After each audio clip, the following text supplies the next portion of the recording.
the best SUV, reliable, no transmission issues. It's going to last for generations and 1,000,000 miles, and low tech, all the things that are ideal in a car. If you're looking for a reliable vehicle, look up vehicles that are work vehicles and fleet vehicles. These Ford Econoline vans were turned into ambulances. You need to trust a vehicle to become an ambulance. Another thing to research is when engines are made forever. The Nissan 4.0 V6, that engine was made forever. And I see these pickups with 300,000+ miles all the time. So even though I'm talking about my Ford Econoline today, I want to throw out what else to look for in other vehicles. All right, today's topic, a response to the war on beauty. How to choose a vehicle that will last for decades. This is my 1999 Ford Econoline E-Series van. I bought it 6 years ago for $6,000 with 104,000 miles. Before I start this video, I want to welcome new subscribers who subscribed to me because of my analog resistance video. I love all the vehicles you guys were naming out. And there you go. Some retro right here. One of you mentioned that you have a Nissan hardbody. So again, I am not a car person at all, but I did start to become fascinated by cars in this process, especially learning about the cars that can last generations and be repaired by normal tools without a computer. Let's keep repping low tech. Let me know in the comment section, what are you rolling in? This is very 90s F-body Camaro. This van has a 6.8 liter V10 engine, and this is what you call Ford's family of modular motors. It seems like modern cars are disposable. In the past, companies took pride in making reliable vehicles. And what's a modular motor? What makes these Ford vans so reliable and makes them last decades? 4.6 V8, 5.4 V8, 6.8 V10. It's all basically the same engine. The 5.4 is the 4.6 with bigger cylinders, and the 6.8 is the 5.4 with 2 extra cylinders.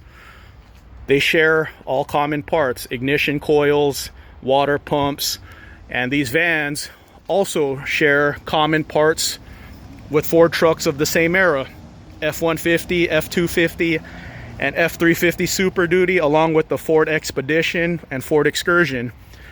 The cars have modular motors. The 4.6 Ford Mustang, Crown Victoria, Lincoln Town Car. So the trucks, well, this is not a Ford, but the trucks, they share ignition coils like electronics with the car modular motors, and then the cars with modular motors, like for example the Crown Victoria and the Mustang, they share like water pumps, parts like that. So the Ford vans, they share the water pump with the pickups and the Excursion. So lots of part sharing.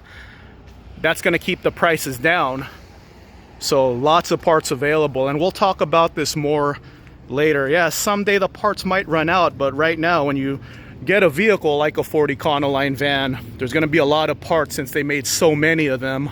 I knew I would run into one. That era of Expedition and F-150 with the same front end. Modular motor, either the 4.6 or the 5.4. I still see these everywhere. Modern Jeeps have the worst reputations now. They used to make great vehicles. Here's one right here, Jeep Cherokee with the 4.0 Inline Six. This one's 4-wheel drive. Buy this Jeep, don't buy this Jeep. Modular motor era F-150. See these everywhere. This is how many vehicles had the modular motor, and I'm probably forgetting a couple, but watch this. They all share the same ignition coil, same part. Even the F-150 Lightning supercharged has the same ignition coil part. Keeps prices down. Modular motor Mustang, 2004 V8 manual transmission, 1 owner. Isn't it crazy that all these vehicles share the same engine design. That's what keeps the prices down and makes these things so reliable. Another modular motor F-150.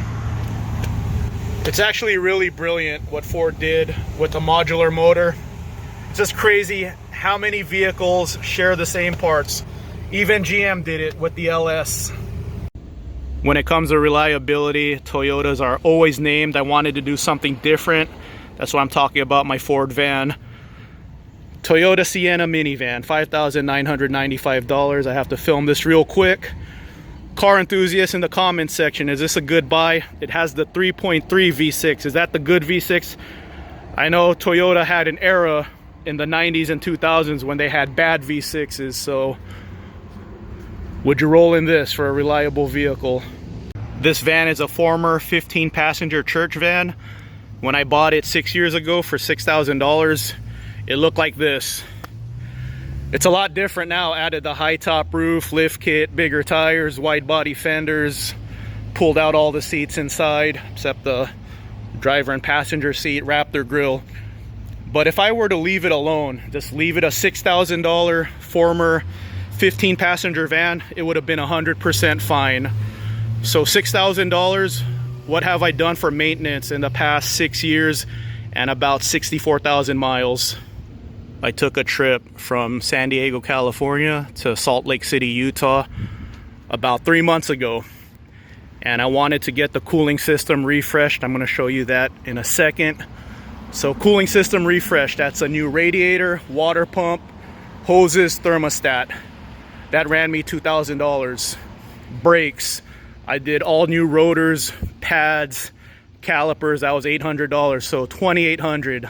I did the alternator, that was about $150. The belts, that was about $60. I got new belts with the new cooling system. Tensioner, so I'll pop up about what I've spent for maintenance in the past 6 years, and if I didn't do the high top roof, I didn't do the lift kit, we're at about 10 grand, I believe, and that's 6 years of driving, and I trust this thing.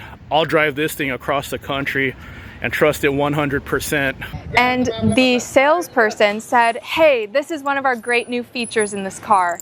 It has a camera sensor that is gonna read your face and decide if it's safe for you to put this car into autopilot or cruise control. It was something like that, which immediately set off red flags and alarm bells in my mind. Apparently, it's not just the EU that has rolled this out, but America is also starting to roll out that cars are going to have these cameras inside them. This van's almost 30 years old. So the dash is showing the era it came from. GMT400. I knew I would run into one just driving around a little bit. Tahoe, Yukon, Suburban, Silverado pickups. So at the newest, this is a 99, 27 years old. These came out in 92. I still see a lot of these in 2026. So the GMT 800s came after these, and it basically perfected how great the GMT 400s were with refined electronics and the LS engines. Still see a lot. GMT 800 Tahoe. Didn't take me long to run into one of these. Same basic architecture as a Suburban and Silverado. Ford was ahead of their time with the modular motors. GM started doing the same thing with the LS series of engine. See that Astro right there? 4.3 V6. That same 4.3 was put in S10 pickups, Blazers, base engine for the Silverado, and full-size vans. Tacoma 4.0. So there's an FJ right here. It's like the universe is giving me good content today, like the perfect vehicles to talk about. So that's the retro modern FJ Cruiser right there. Same 4.0 engine as that Tacoma. So when companies share engines, share parts, that's a good thing for reliability. There you go. FJ with the same 4.0 as that Tacoma. These Ford Econoline E-Series vans are everywhere. Possibilities are endless with them. 2008 and newer front end. Mine has the 92 to 07 front end. Lift kit, added a high top roof. A lot of times you could buy a former medical van like this, have the high top roof built in. That's your standard cargo van right there. 15 passenger high top right there. And then these vans are so good, this chassis is so good that they put them in RVs. These vans are fine leaving them as is, but if you want to be a little different, all kinds of ways to customize these vans. GMT800 Suburban. Old Toyota pickup. I would drive this over a new Tacoma. Toyotas are known for reliability. Even new Toyotas are kind of garbage now. I believe that's going to have the 22 RE engine. New 4Runner with retro styling cues, that decal. Fleet vehicles, vehicles that were designed to be work vehicles, take a lot of punishment. That's a vehicle to look for. These vans, fleet vehicles, work vehicles. Cars, a good car to look at with the modular motor, Crown Victoria. What do we have here? See how much you could customize these vans? Nice. So yeah, that's what to look for. Yeah, look at the Crown Vic. How many years were those cop cars? Taxi cabs. So it's another tip for you guys. That's a good one. Late 90s, early 2000s RAV4. And another GMT800. These things are everywhere. They don't seem special, even though they're 20 plus years old, because you see them everywhere. There you go, right next to it, GMT800 pickup. A Dodge Neon. I'm in a blue collar area, so you're gonna see a lot of 20 plus year old vehicles here. E-Series chassis being used in moving vehicles, and a lot of times these are 5.4s, so the 6.8 V10, easy work in a lighter vehicle. The cars were not only so unattractive and uninspiring and unexciting, because as we know, cars have been also a huge victim of the war on beauty. Most cars these days are just on a gray scale. They're all copy and paste, same body styles. So I'm responding to the reliability aspect of the War on Beauties video. I'll talk more about the looks of cars later, how old cars just look better, and how the 2000s are very underrated. This dealer has some good looking cars. Shout out to my best friend Jonathan. I influenced him to like Corvettes. I like that, and he likes the C3. I gotta have him drive my Corvette now, get his reaction. Yeah, cars were just so much nicer back then. Is that a Corvair? Unsafe at any speed.